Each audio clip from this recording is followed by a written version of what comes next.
bem-vindo a todos ao nosso podcast de mitos, a série de mitos aí criada pela Danda. A gente já fez o primeiro sobre yoga, quem não viu ainda vai lá escutar o número 6. Temos a Danda, que é a criadora dessa série de podcasts, nossa historiadora oficial do fórum, e a presença também do nosso filósofo Brunão, para trazer essa visão parada filosofal dos mitos gregos e antigos, e nesse caso até chinês. Hoje a gente vai falar do mito do dragão, e junto disso a gente vai falar também do personagem bombado aí do Shiryu. Então, sem mais delongas, Danda, conta pra gente qual é que é a história do mito do dragão.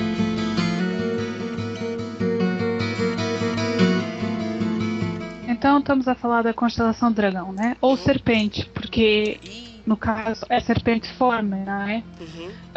No mundo grego existem inúmeras serpentes, tanto na terra como no mar, não é? São monstros. E no caso, a mais comum é aquela que é interpretada como uma serpente que atacou Atena durante a guerra contra os titãs. E Atena joga a serpente no firmamento e lá ela fica. Também pode se tratar de Ladon, mas no caso não dá muito. Alguns mitólogos dizem que pode ser este dragão, que é um dragão de 100 cabeças que guarda as maçãs de Hera no Jardim das Hespérides. Portanto, quem são elas? São ninfas que têm voz melodiosas, são filhas ou de Nix, que é a noite, são colocadas em outras versões como filha de Zeus e Temis, que é a justiça divina, é o preceito, ou de Forces. No caso, eu acho, não sei se o Bruno vai querer falar de outro mito dentro do grego. Bruno. Assim, só pra dar alguns detalhes, assim. Tem várias serpentes famosas pro grego. A mais famosa, que Platão mesmo fala isso em um livro chamado Timeu, é o que eles chamam de Ouroboros. É uma serpente que ela consegue, por exemplo, devorar o próprio rabo. Isso pro grego é o símbolo da imortalidade. Platão, por exemplo, descreve que isso seria uma criatura completamente desprovida de corpo. Então ela não tem os 6 sentidos. Ela só tem um, que seria o que em Sensei a gente chama de 7º sentido.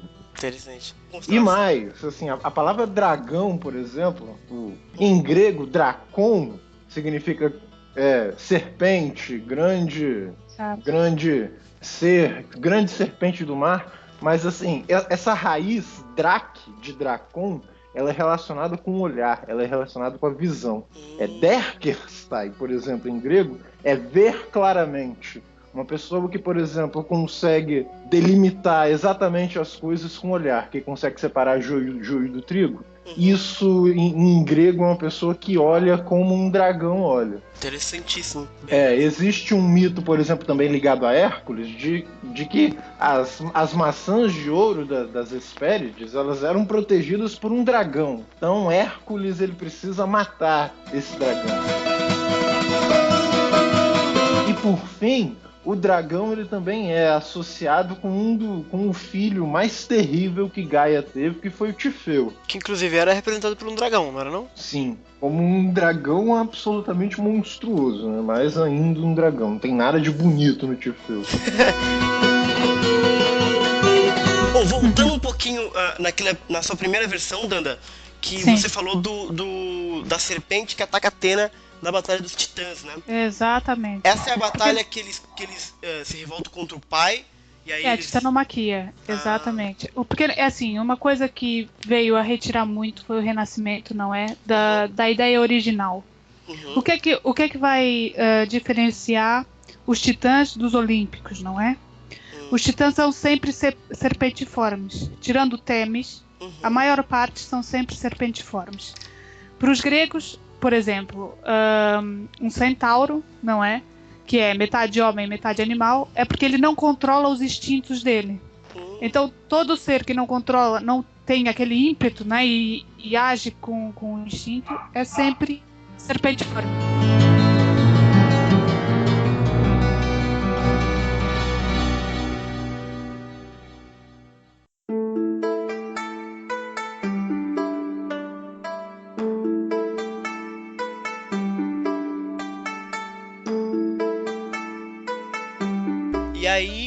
E aí pra quebrar vocês, eu vou trazer aqui, porque assim, o dragão A gente falou do mito do dragão da constelação grega e tal, da relação. Exato. E eu queria falar do chinês, porque tá mais ligado com o chinês. Uhum.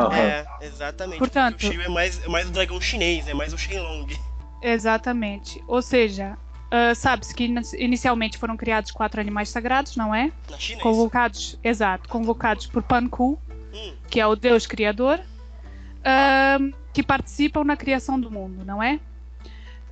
Portanto, o dragão é um deles, e diferente do Ocidente, ele tem um misto de características de animais terrestres.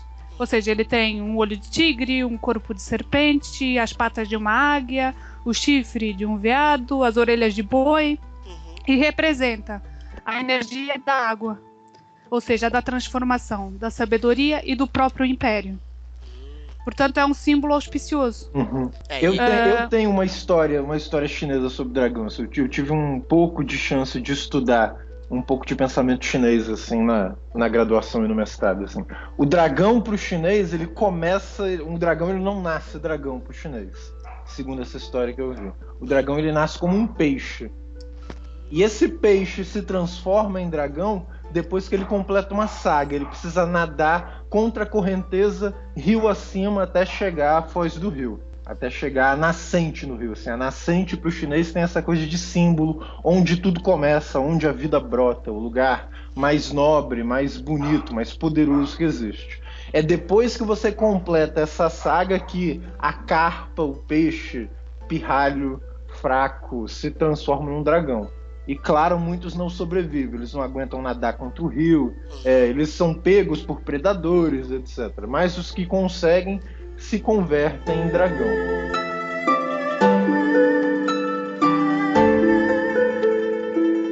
Interessante. Porque o Shiryu, ele realmente é mais o dragão chinês, né? Completamente, tem essa coisa da água, né? Enfim.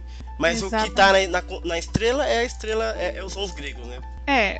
Mas nota-se que é muito chinesa. O dragão que, por exemplo, que o Shiryu transporta nas costas. Nas costas é o próprio dragão chinês, o dragão azul, né, que representa o Oriente. Portanto, é uma energia masculina. E os dragões, normalmente, segundo... Agora, eu não sabia desse mito, não é que o Bruno contou. Os chineses acreditam que o dragão controla a água e, portanto, tudo que venha da água são eles que controlam. Entendi. Como tornados, furacões, é tudo o dragão que provoca, não é? Os chineses acreditam que descendem diretamente do dragão porque o primeiro imperador, o Qin Shi Huang, se imortalizou como um dragão.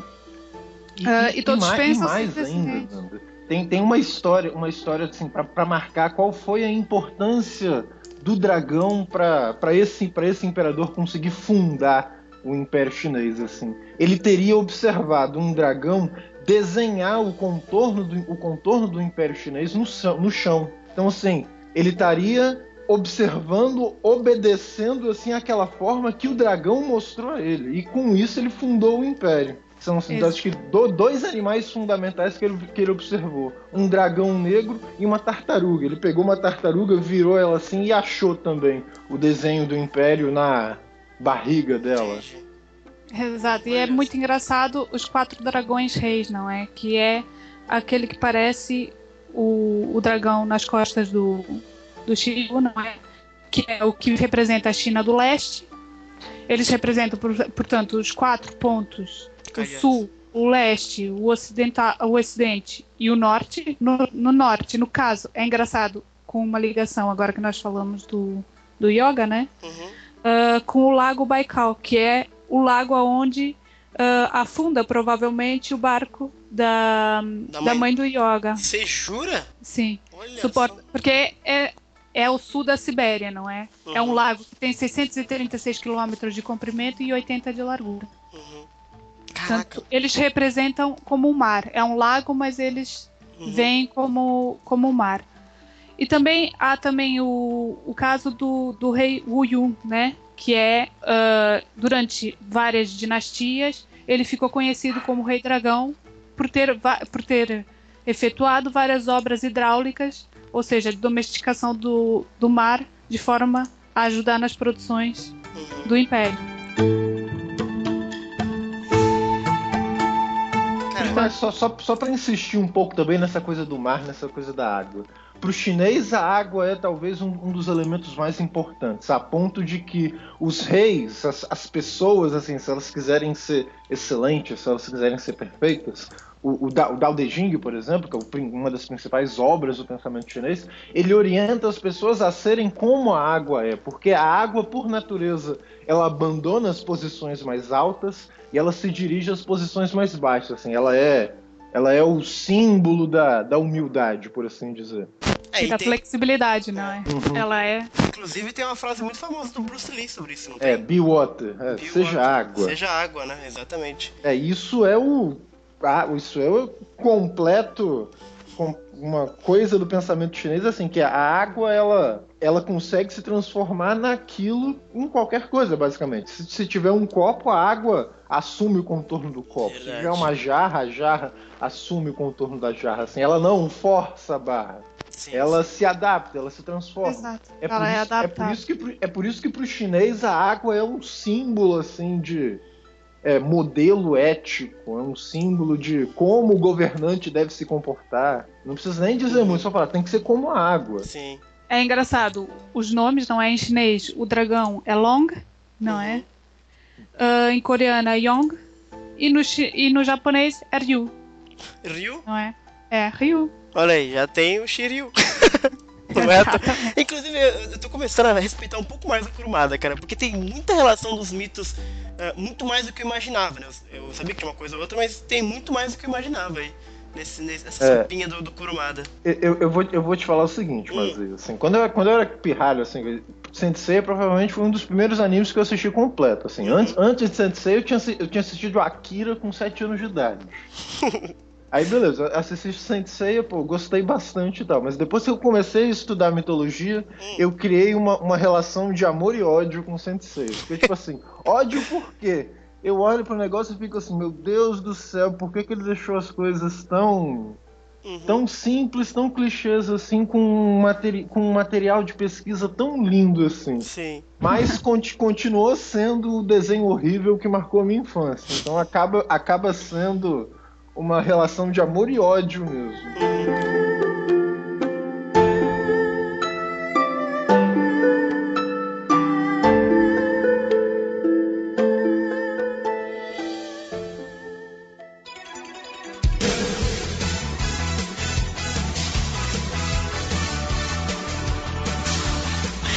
Bom, agora que a gente, só pra apresentar aqui, agora a gente tem a Isa no podcast, a Danda ficou na parte de mitos, e por problemas de áudio, agora juntei Brunão com a Isa, e essa parte aqui é a parte pra falar sobre a influência do dragão na cultura, enfim, aí nos filmes, em seriados e etc.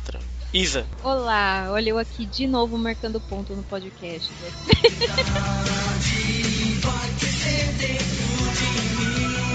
Falar um pouquinho do dragão e a influência do dragão na cultura pops. Né? Porque, como a gente tinha falado na última gravação, né, Brunão? A gente tem várias instâncias aí, por várias esferas da cultura e da arte, em que o dragão acaba aparecendo. Então, por exemplo, você tem o Dragon Ball Z, que é o seriado mais clássico relacionado ao dragão, que tem o Shenlong, inclusive, né, Brunão? Que é o... Você tinha comentado que ele era o dragão espiritual, se eu não me engano, né? É o maior que tem deles. Exato. Eu acho muito engraçado, inclusive... os fãs, né? Isso aí é coisa de fã. Colocar muito Dragon Ball em oposição a Cavaleiros do Zodíaco. Mas eu acredito que essa ideia da figura do dragão como uma figura espiritual mais elevada, isso aparece tanto em um quanto em outro, né? Então você não tem uma oposição. Mas os fãs sempre colocam... É coisa de fã. Né? Essa oposição, né? Como assim oposição? Tipo, um não gosta do outro? Geralmente sempre fica aquela guerrinha, né? De, os fãs de Dragon Ball versus os fãs de CDZ. E aí eles acabam colocando, né? Alguns, pelo menos, que eu já vi, colocando essa coisa da importância do dragão em um e da importância do dragão em outro. E geralmente acabam minimizando um pouco. O dragão em Dragon Ball ele é muito mais predominante. Com certeza. É o the whole point de existir. Sim, mas eu acredito que a simbologia permanece tanto em um quanto em outro, né? Sim. Isso daí não muda muito. Entendi.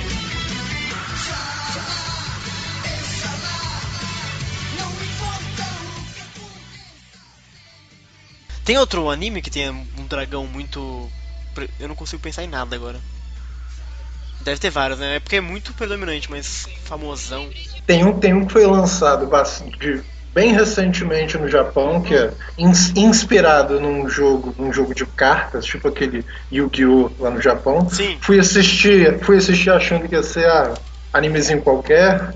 Quebrei a cara que os primeiros 2 episódios são muito bons, que é Shingeki no Bahamut. Isso. Assim, tem aquele dragão clássico usado em todas as séries de Final Fantasy, que é o Bahamut, que é uma divindade de uma... Acho que é da mitologia na Mesopotâmia. Nossa, gente. Maria. Agora eu lembrei de um dragão que foi muito marcante pra mim. Conta. Tiamat, da Caverna do Dragão, né? Verdade, Tiamat do Caverna. Que tinha 7 cabeças, eu tô viajando. É, né, não? na verdade é que ele falou Sim. de Mesopotâmia agora, né? Ele era baseado na deusa Tiamat, que é a deusa dragão da Mesopotâmia. Agora eu lembrei, olha Sim, só. sim.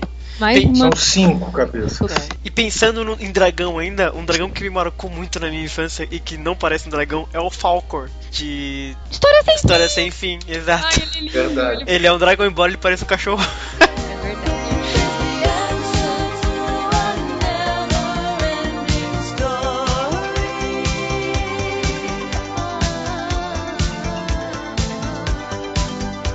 Ele é um dragão bem chinês, na verdade, né? Ele é. Que ele tem aquela cauda longa, né? Aquele dragão ocidental, europeu.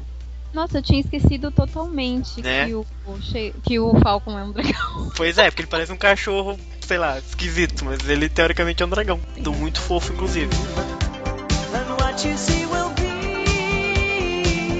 Ainda sobre o dragão, a gente tem o Dragon Quest, como todo um jogo famoso japonês, que originou o Fly, o pequeno guerreiro. Uhum. Que tem a ver com o dragão, que forma um dragão na cabeça dele. Se você lembrar, mas aí, o Fly e o pai dele na série tinham aquela marca Então, de né? dragão na testa. Então, Exato. existe uma lenda chinesa que o imperador normalmente nasce com uma marca de dragão no corpo. Isso é uma lenda na cultura chinesa. Não precisa ser necessariamente aquela, né? Alguma marca. E não por acaso essa lenda, de certa forma, aparece em Sensei. Assim, se você for observar no Next Dimension, os caras voltam no tempo lá, o Shiryu tem a oportunidade de conhecer o Doku, assim, quando o Doku tinha acabado de virar Cavaleiro de Ouro. E o Doku fala pra ele, porque aquela tatuagem de dragão gigantesca que o Shiryu tem nas costas, ela só aparece em quem for pra ser Cavaleiro de Dragão mesmo. Entendi. Peraí, o Shiryu, no Next Dimension, o Shiryu volta no tempo e encontra o Doku? Sim, a galera volta. No Next Dimension, sim. Cara, isso é muito errado, cara. Eu também acho, não, né? Eu acho muito errado também, mas eu confesso que o Next Dimension me surpreende em alguns aspectos. Não, eu comecei a ler, eu achei ele bacana, mas eu não continuei lendo. Algumas coisas no Next Dimension eu acho assim surpreendentes. Eu tô lendo assim e pensando, cara, o Kurumada tá conseguindo me surpreender ou é impressão minha? Olha só, interessante, vou atrás então. A gente pretende fazer um podcast só sobre Next Dimension. E só lembrando um pouco, Brunão, você tinha mencionado na última gravação que a gente perdeu, um filme ainda no oriental. O Tigre e Dragão. Exato, Tigre e Dragão. Que, se eu não me engano, não aparece dragão nenhum, né? Onde tá o dragão em Tigre e Dragão? É porque assim, o chinês tem a coisa dessa situação que eles chamam de Tigre e Dragão. É uma situação onde o tigre se esconde, onde o dragão se esconde. É uma coisa que representa perigo. Se você for observar o filme, tem uma personagem que é super talentosa. Seria assim, se ela fosse trilhar o caminho correto da arte marcial, ela seria uma grande mestre. Só que ao mesmo tempo ela está na iminência de se corromper, ela está na iminência de se perder. Isso no filme é o Tigre e o Dragão. Faz parte de uma pentalogia, assim, 5 histórias. Inclusive, ano que vem vai ser lançado mais um capítulo dessa série no Netflix. Aliás, está rolando uma maior confusão. Tá rolando uma confusão com os cinemas por causa disso, porque o Netflix vai lançar o filme ao mesmo tempo que ele for lançado nos cinemas na China. Então os cinemas americanos estão querendo boicotar o filme. Caramba, mas como assim? Como se fosse uma sequência do Tigre e Dragão? Sim. Olha porque só. O Tigre e o Dragão faz parte de uma pentalogia, são 5 histórias. O Tigre e o Dragão é a primeira. Entendi. E faz tempo, né, que lançou o Tigre e Dragão? Sim. Interessante. Aliás, filmaço, recomendo demais assistir. Eu lembro de gostar, mas não lembro de ter visto ele inteiro, preciso ver ele inteiro. E pra quem não pegou a referência ainda, o Shiryu, ele tem um dragão e o Doku tem um tigre, hein? Eu acho muito engraçado o Doku ter o tigre e dominar o cólera dos 100 dragões, né? Isso daí eu acho uma coisa muito curiosa. Será que tem a ver justamente com essa completude do tigre ou tem dragão? A ver com a preguiça do Kurumada. Tem. Sei lá. Penso eu.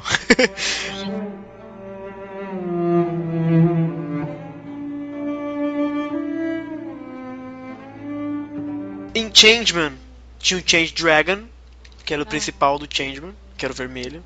No Power Rangers tinha o Dragão Dinosaur, que era o verde, ele era meio antagonista, né, pra quem lembra, do Power Ranger. Eu não sei se no Japão é assim também, mas na versão que a gente viu americana, ele é ela, pelo menos.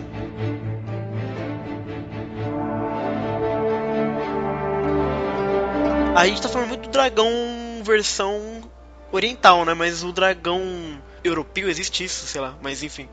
Que é o dragão que você vai ver, por exemplo, no Hobbit, em D&D, Dragonlance. O modelo do dragão medieval, né, que a gente conhece aqui no Ocidente. Esse que é o chamado dragão europeu. Sim. Eu acho que eles são muito e muito que ele mesmo. Não seria tão elevado espiritualmente, já ele é mais ligado a forças maléficas mesmo. Eu acho que é mais uma questão de posicionamento mesmo. É igual, por exemplo, lá no Japão, o gato ser um bicho que traz sorte, e aqui no Ocidente geralmente é ligado ao azar, né? Se for preto. Você sabe que eu tenho Não, tem gente que não gosta de gato nem preto nem branco porque fala que é um bicho do diabo, né? Não importa a cor. Então acho que é bem essa mentalidade vinda do cristianismo que acaba mexendo também com essa ligação dos animais ao bem e ao mal, e o dragão acabou sendo um deles que acabou tendo uma conotação ruim. Pegando a pecha, né? Falei, Bruno.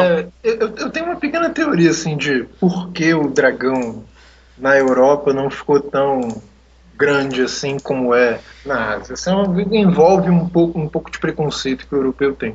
É porque, assim, a imagem que o europeu tem do dragão, eu entendo que vem de duas fontes, principalmente. O Tiamat e do Bahamut. No caso do Bahamut, ele vem, a gente acha coisa nele da mitologia árabe, entendeu? Sim, mas então, tipo assim, aí que vem a questão, é a ligação com o paganismo, né? Tudo que é pagão, tudo que é estranho ao cristianismo era automaticamente ligado ao mal, né? Mas assim, quem quiser ter uma visão disso, assim, um pouco menos carregada dessas diferenças culturais, desse preconceito todo, o Jorge Luiz Borges, assim, escritor argentino, vizinho nosso, que ele tem um livro chamado Livro das Criaturas Imaginárias. Sim, onde ele fala muito do Brahma. Sério? Que legal. Sim. Ele por exemplo, descreve que ele era uma serpente gigantesca que servia como uma espécie de apoio para o mundo. E era tão enorme que os humanos não conseguiam suportar nem ver ele.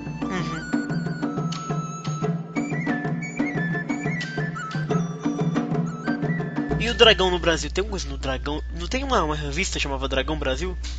Acho que uma publicação sobre RPG no Brasil. Não era? Sim. É verdade, Dragão Brasil chamava.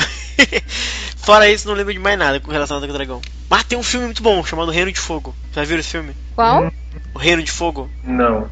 Que é com o rapazinho que faz o Batman. É muito, muito bom. Eu acho que tem no Netflix, inclusive.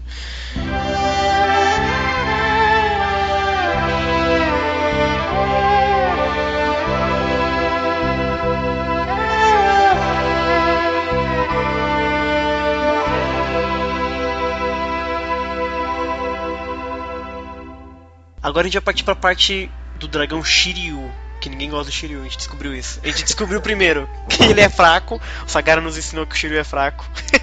A gente não acha o Shiryu fraco, eu só acho que assim, pelo menos dentre os 5, eu vou ser muito sincera, eu não sou muito fã dos Cavaleiros de Bronze. Começa por aí. Então, eu acredito que, assim, eu gosto muito do Yoga. Agora os outros, pra mim, não fazem muita diferença. Sendo muito sincero. Como eu falei na gravação que a gente perdeu, pra mim o Shiryu é dos 5 Cavaleiros de Bronze é o personagem mais humanizado. Assim. Verdade, a gente falou bem isso. Eu até esqueci o que a gente falou.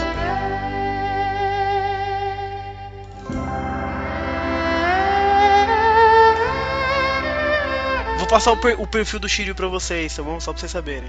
O Shiryu, teoricamente, tem 14 anos. Quem já debateu que é uma mentira essa idade que o Kurumada colocou. Ele teoricamente nasceu no Japão, olha só. Fez aniversário no dia 4 de outubro. Passou, porra, a gente podia ter comemorado. E ele é libriano, obviamente. O tipo sanguíneo dele é A, que a gente descobriu que é importante saber, porque perde muito sangue. Principalmente o Shiryu, né, que vive inventando de tirar sangue dele mesmo. E por causa dos tipos de personalidade. Né? Tem isso. Quem que falou isso? Foi você que falou isso? Eu sou tipo A, fui eu que falei. Foi você, né? Você é tipo A? Eu sou A positivo. Aí, tá vendo? Você não gosta do Shiryu como? Então vocês são iguais? Iguais? Nossa, não lembro qual é o meu tipo sanguíneo. Eu também não lembro, cara. Que os asiáticos têm sempre colocam o tipo, né? Os japoneses sempre colocam o tipo sanguíneo dos personagens de anime, mangá, por causa do Blood Type Personality. Essa classificação de personalidade por tipo de sangue. Bom, e ele treinou na China mesmo, nos 5 picos de Rosan, que a gente descobriu que existe, né? Não sei se é de Rosan, mas existem lá os 5 picos importantes na China, que tem a cachoeira e etc. E a história dele é essa, ele é um órfão, como todos os outros, e ele, na Fundação Grade, ele é enviado para ser treinado com o mestre ancião. Perfeito? Esqueci de alguma coisa? Não, né? E lá ele conhece a namoradinha dele, que é a Shunrei. Depois futura mãe do Ryuho. Futura mãe do filho do Shiryu. É porque, tipo assim, o Sensei Ômega acho que foi gentil com o Shiryu quando fez ele ter um filho com a Shunrei. Se você for olhar no Next Dimension, por exemplo, aparentemente ele e a Shunrei têm um filho, que é o Shoryu. Shoryu? Então você pensa assim, pô, Shiryu então criando juízo em Next Dimension, assim. Mas aí você descobre que foi uma criança abandonada que a Shunrei encontrou, que o Shiryu então nunca tocou na Shunrei lá no Next Dimension, que ele continua o cara de sempre. Que, teoricamente os cavaleiros são celibatários. Eu acho que os únicos cavaleiros que sairiam desse padrão, digamos assim, seriam o Shiryu, né, em Ômega, quando ele tem o Shunrei, o Ryuho. E o Ilha de Leão, né? O pai do Regulus. Nossa, você tá falando grego foda. Do Lost Canvas. O Regulus é o Cavaleiro de Leão. E o pai dele era o Cavaleiro de Leão anterior. O Ilha de Leão. Entendi. Inclusive eles debatem esse negócio de um cavaleiro deve ou não ter uma família no mangá. Deve, bonito. É bem interessante. Até porque um dos personagens mais legais do Ômega, que é o Soma, ele é filho de um cavaleiro. E a história dele é super bacaninha. Não vejo problema, não. Olha, só pra jogar então mais um pouco nisso, nessa coisa do Shiryu ser um personagem humano, assim. Se você for olhar no Next Dimension, o Shiryu tava pronto, assim, pra se aposentar, pra deixar de ser um cavaleiro, pra viver lá na montanha, junto com a Shunrei e junto com o Shoryu. Tava prontinho pra deixar de ser cavaleiro, assim. O Yoga aparece lá, assim, tenta convencer ele a voltar. Que legal. Jura assim, não quero, minha vida é aqui, vai embora, nunca mais volta. E no Ômega ele tá super aposentadão mesmo, ele só aparece no final porque, enfim, inventaram de trazer todo mundo de volta. Mas na primeira temporada ele fica lá fazendo sopa, que eu acho excelente, devia ter ficado lá, mano. Só pra lembrar aqui, pra quem não sabe, as técnicas do Shiryu. Ele tem o colar do dragão, que ele não aguenta, toda vez que ele solta, o sangue dele reverte, né? O mestre ancião explica pra ele que se ele usar o colar do dragão muito forte, o sangue da veia dele vai, tipo, fazer que nem a cachoeira de Rosan, sabe? Inverter o fluxo. Eu vou te mostrar uma coisa. Cólera do dragão! Ai, caraca. E ele tem um ponto fraco, né? Que ele abaixa a garra do dragão e toma golpe no peito toda hora. Ele tem o dragão nascente, que na dublagem eles mudam às vezes, eu nunca vi diferença, mas existe essa dublagem diferente. Tem o último dragão, que ele abraça as pessoas e vai pro céu. Vou levar você comigo, como prometi! Que truque é esse? Você logo vai saber, Shura. O cosmo do Shiryu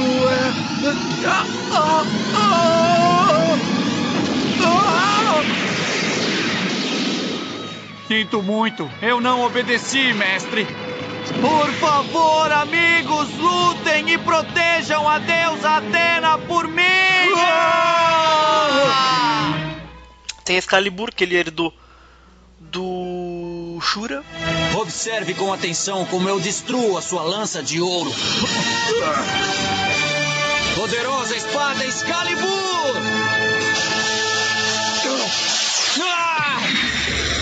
E tem a cólera dos 100 dragões, que eu sempre achei, na verdade, um golpe meio paia, sabia? Eu não gosto muito visualmente do cólera dos 100 dragões. Mestre, reunirei a força que você me concedeu. Por Atena! Cólera dos 100 dragões! Basicamente um meteoro de Pégaso, mas com dragão. Exato, eu acho meio, sei lá, meio falta de... Podia ser algo melhor. Enfim. Não. Qual o problema com golpe, Razer? Eu achei golpe é legal. Explica aí pra gente. Porque você lembra como acontece no anime, por exemplo? Ele dá um golpe e fica um monte de dragão voando em cima. Tipo, inútil, é muito estético só, sabe? Tipo, ok, tá um monte de dragão, 100 dragões estão voando em cima de você, mas não parece um ataque mesmo de 100 dragões, que os 100 dragões vão... Como se fosse um meteoro. O meteoro, você sabe, são vários golpes, vários socos. Mas o Cólera dos 100 Dragões não parece ser. Você chegou a ver o Cólera dos 100 Dragões no Lost Canvas sendo aplicado pelo Doku? Acho que sim. Acho que tem na segunda temporada, não tem? Do anime? Tem eu sim. Acho que tem, Eu não lembro exatamente como que é, mas... Então, eu vi alguma diferença, É? assim. Tá mais incrementado, digamos assim. E aí, falando um pouco da personalidade do Shiryu, né, Bruno? Você trouxe essa coisa dele ser mais humano. E eu concordo plenamente com isso, cara. Ele é o cara realmente mais... enquanto a gente tem, tipo, o Seiya, que ele é extremamente... ser meio raso, meio tonto e super teimoso e chato. O Shiryu, ele é um cara que... ele oscila bastante, né? Por exemplo, quando luta contra o Máscara da Morte, ele vai da fúria completa, né? Ele consegue transitar. No começo ele tá super bravo, assim, tal, com máscara, que ele faz várias coisas, mas ele aquilo potencializa uma potência muito grande. Ele acaba ficando, tipo, muito, muito puto naquela luta. Que é algo que a gente não vê, geralmente, os cavaleiros ficando tão humanos, assim, tão, sabe, arretados. Ele começa ainda meio apático, porque ele tava cego. Sim. Aí, do nada, ele percebe assim, pô, ele tá lá no Yomutsu, consegue perceber que agora eu consigo enxergar aqui. Até então ele não tinha ficado com raiva de verdade. Ele só tava assim, pô, que cavaleiro baixo é esse? Exato, né? É claro que depois que ele toca na Shunrei, é aí que o Shiryu fica assim, completamente possesso de fúria. E é legal você falar da cegueira dele, porque ele fica cego contra o Argo de Perseu, né? E aí, no mangá não tem nada, que o mangá, o Kurumada não desenvolve nada, mas no anime, pelo menos, tem ali aquela parte que o Seiya, por exemplo, vai atrás da água da fonte da vida, sei lá como é que chama aquilo. Água da vida. Isso. Em que o Shiryu, na verdade, ele tá super, sabe, sem autoconfiança, sabe, não consegue pegar no copo, ele fica na cama, ele tá super baqueado mesmo de ter ficado cego, sabe, é uma reação super humana, assim, sabe, de ter perdido um sentido e tal, e se sente um bosta, não consegue ajudar a Shunrei, e aí tem toda aquela questão com o Oco, né, também, que é uma das lutas super bacanas dele, e realmente, você falou isso na última gravação e eu não tinha me atentado ao quão humano o Shiryu é. Eu pelo menos olho pra ele assim, eu vejo ele como mais palpável do que os outros, quatro cavaleiros. Acho que os outros quatro, eles estão muito presos no arquétipo deles, não conseguem desenvolver o personagem para além disso. É verdade. E o Shiryu, é como eu disse, ele transita muito, ele é aquele cara super... sem autoconfiança nenhuma, super coitadinho, logo depois que ele fica cego, e do outro lado, no outro espectro, ele é furioso, um cavaleiro super bravo mesmo, na parte do Máscara da Morte. Então ele realmente transita aí de emoções muito humanas mesmo, é bem interessante isso. Maldito Shiryu, como isso é possível? Máscara da Morte! Eu nunca odiei ninguém, nem meus inimigos, tanto como agora.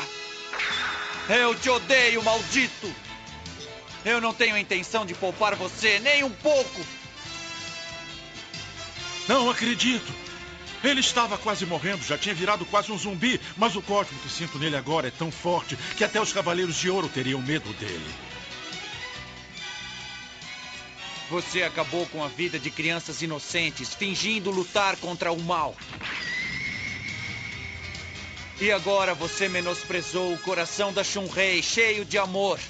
O ódio que sinto por você alimenta o fogo do meu cosmo pelas pessoas inocentes que você matou. Eu vou te mandar para as profundezas do inferno, Máscara da Morte!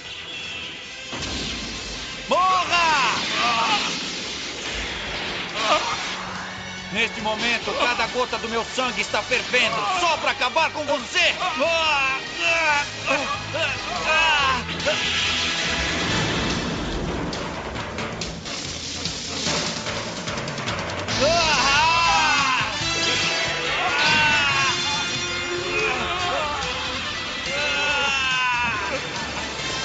Dizem que o Deus do Dragão mata qualquer pessoa que menospreza suas coisas mais importantes e o enfurece!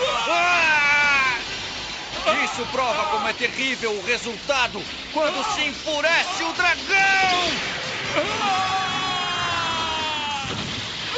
Você menosprezou minha coisa mais importante, é isso mesmo!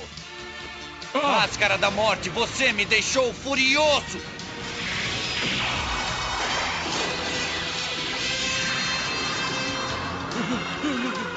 Essa minha ira só vai se acalmar quando você morrer!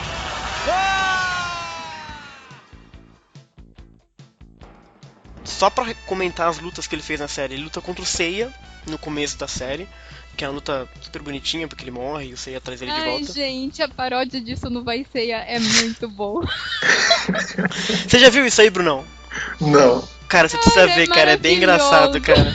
Me passem o link depois. Eu vou mandar. Eles basicamente redublam a série clássica, só que fazendo umas piadas, e é muito bom, cara. Eles são muito geniais. Não, pode Não, ver. essa luta do Shiryu e do Seiya, eu achei que a versão do Vai Seiya ficou muito melhor do que a do anime, a oficial. Eu não vou cometer essa heresia, mas eu me divirto. Ele luta também contra o Dragão Negro, que teoricamente é o Cavaleiro Negro mais forte de todos. Ele luta contra o Água de Perseu, que ele enfia o dedo no olho pra ficar cego, pra vencer. Que é uma boa cena, inclusive. Eu acho bem bacana. Que no final o Seiya tá lá gritando e chorando. Eu lembro que eu fiquei de cara.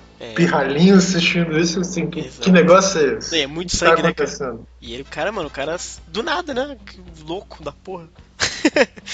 E aí ele fica cego e, como eu disse, ele enfrenta o Oco. Lá. Ele mata o Oco, né? Porque o Oco nunca mais voltou. Eu não sei se ele mata o Oco, não tenho certeza agora. Aliás, vocês por acaso lembram se o Oco tinha alguma tatuagem nas costas? Eu lembro que ele aparecia o vulto do tigre quando ele dava golpe. Ou, sei lá.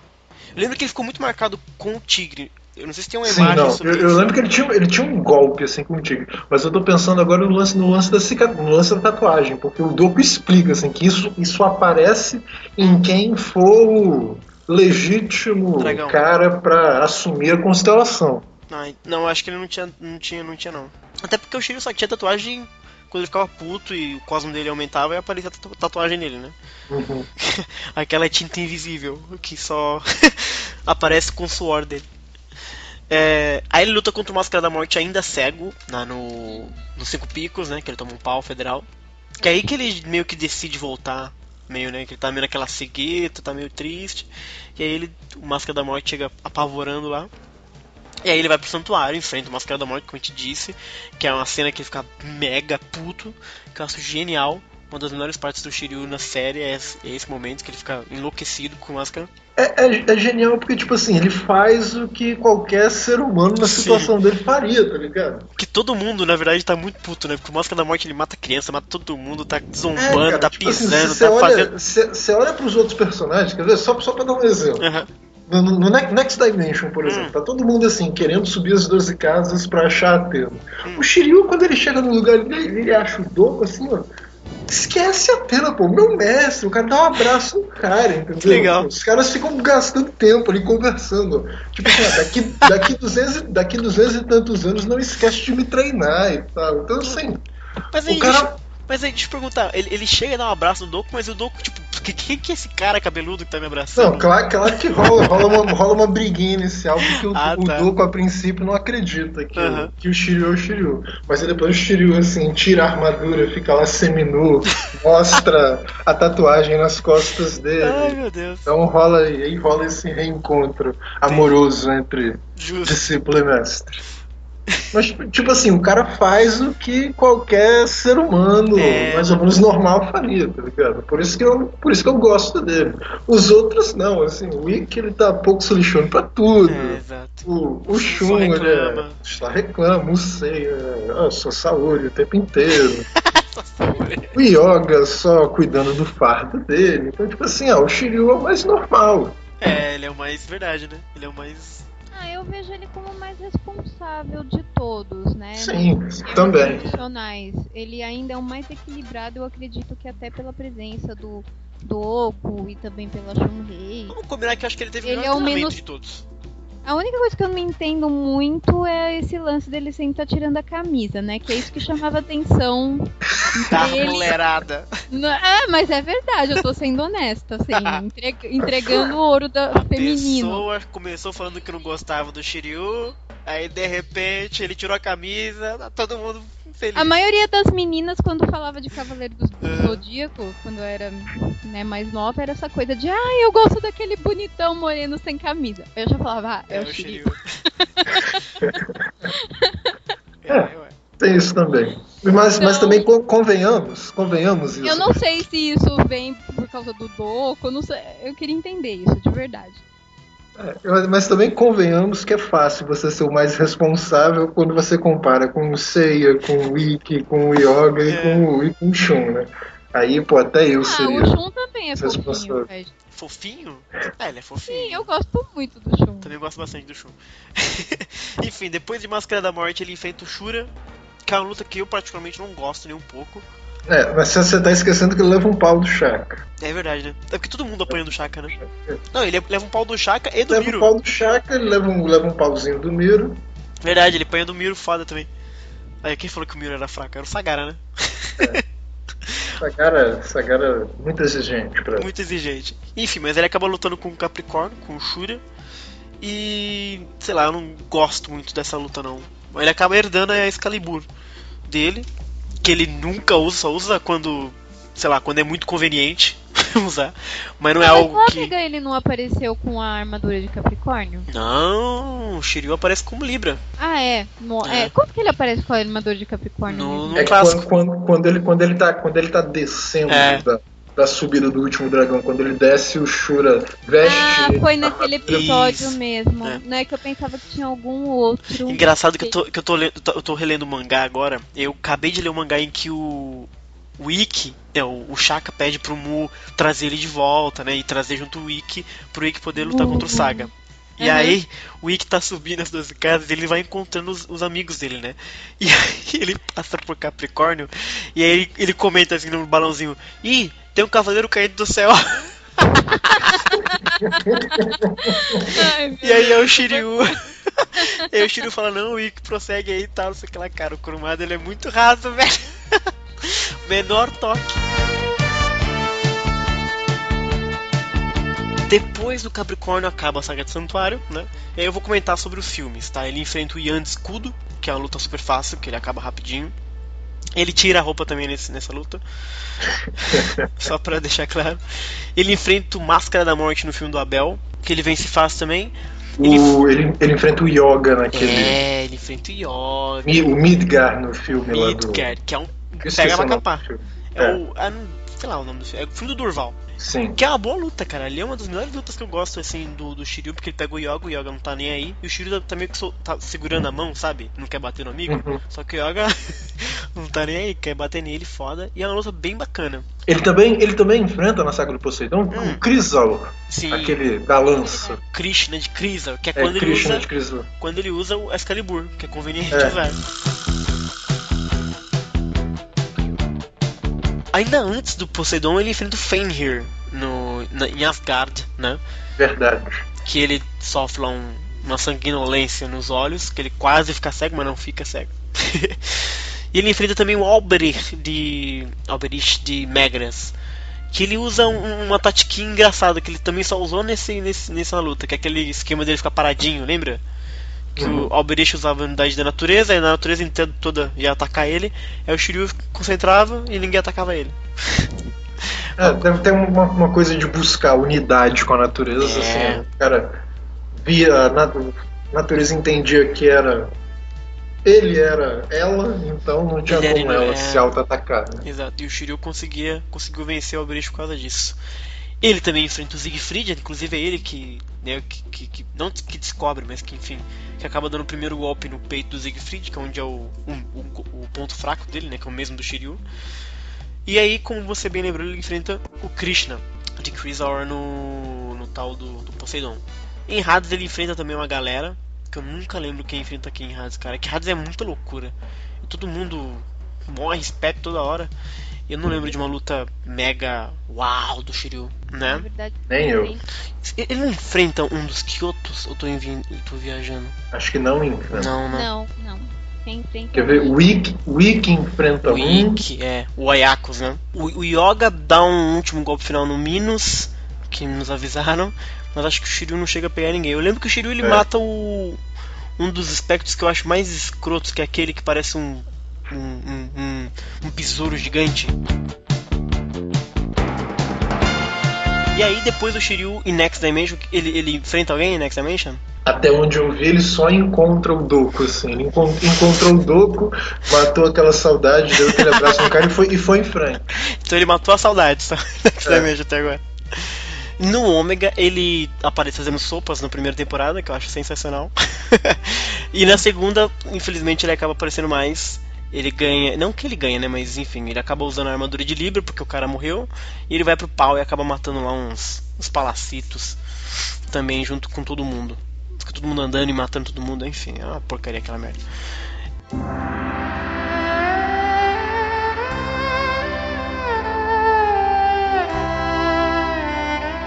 E é importante falar do romance dele com a Shunrei, né? Afinal ele teve um filho que é o Ryuho, que é meio que o Shun da nova geração, né? Se for ver direitinho assim. A verdade dele com o Shun, né? Isso foi bem...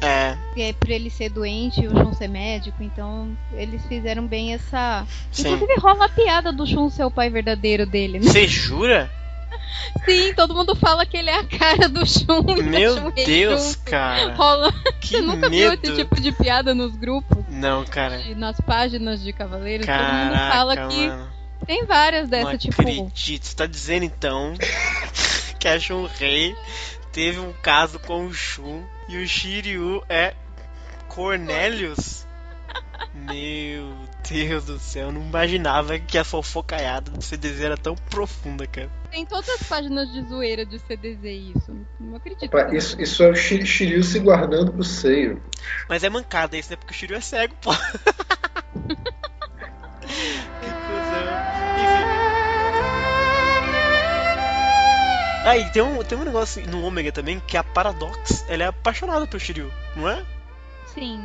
Né? Ela é bem apaixonada por ele, por isso que ela tenta pegar o filho depois. Né? Né? É muito gentil, cara. É muito louco isso.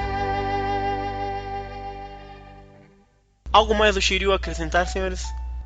Ele e a Shunrei na Next Dimension, eles estão prestes a criar também um filho adotivo também. Estava abandonado, acharam, começaram a criar. Que é o Shoryu. Que pelo jeito desencanaram no Ômega. Mas isso no Next Dimension, Shoryu mesmo. E ele é cavaleiro ou ele é muito Não, criança? ele tá pirralho ainda, criança mesmo. Só que aí depois o Shiryu percebe assim, não, tem que ir pra lutar, tem que vestir a armadura de novo, ele larga a Shunrei e vai embora. Eu acho engraçado como que a Shunrei aceita, bicho. Ah, mano. Aparece o quadro assim, o Shiryu de armadura, desculpa, o cara tipo assim, se sentindo mal culpado, desculpa, Shunrei, tem que ir, Shunrei, não, tudo bem, eu entendo, pode ir, tchau. Né, ela aceita muito facilmente. Né? Por quê? Porque depois aparece o Shun lá, por isso que ela aceita. O Shiryu vai embora, o Shun aparece. Porque, por exemplo, se a Shunrei fosse igual ao Shiryu, eu não ia aceitar, não. Exato. A Shunrei aí, mulher de malandro, né? Faz o que ele quer. Sacanagem. E é desde sempre, né? Porque desde o santuário é a mesma coisa. Tá lá a Shunrei cuidando, aí de repente tira o tchau, vai embora, vou lutar. Todas as sagas dele fazem a mesma coisa, impressionante. Mas ao mesmo tempo ele é o cara mais convicto realmente de parar com tudo isso e ficar fazendo sopa de arroz na China. Aparentemente ser cavaleiro é como você estar apaixonado por uma pessoa que é super, assim, super prazeroso você estar ao redor dele, mas é uma pessoa super cruel também.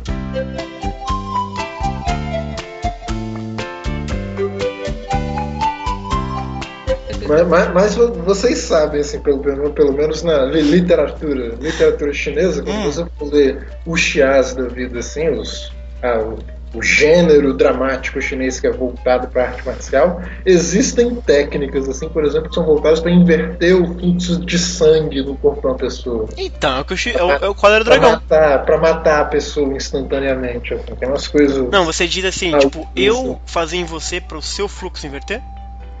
E você mata a pessoa. É tipo aquele golpe do Kill Bill. Se você, por exemplo, estuda biologia, você sabe que o sangue tem que fluir numa certa direção. Porque se essa direção muda, todo o sistema circulatório está comprometido. E aparentemente existem técnicas marciais que você pode inverter o sangue da pessoa. Então, por favor, não tentem isso em casa. Não tentem isso em casa com seu irmão menor. Essa é a mensagem que fica. Inclusive, lembrando o negócio de inverter fluxo, é muito engraçado também no mangá. O mangá ele tem cenas muito, muito mal desenvolvidas, cara. Na saga, na Cavaleiros Negros, né? O Shiryu doa metade do sangue dele lá pro Mu. Aí chega, né, pra lutar com o Dragão Negro. E aí o Kiki fala pra ele, você não pode perder uma gota de sangue. Aí vira a página, tá lá o Shiryu todo sanguentado. Cara, é muito genial.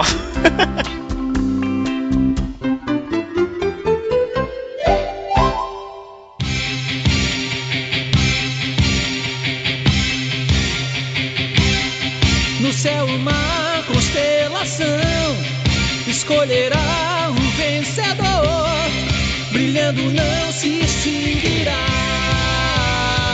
até cumprir sua missão. Mostrará a armadura do poder, revelar o caminho pra vencer. Oh yeah! Bom, seremos só nós três, pessoal, porque o Sagara não tá afim de gravar com a gente. Ele tá muito estrelinha agora.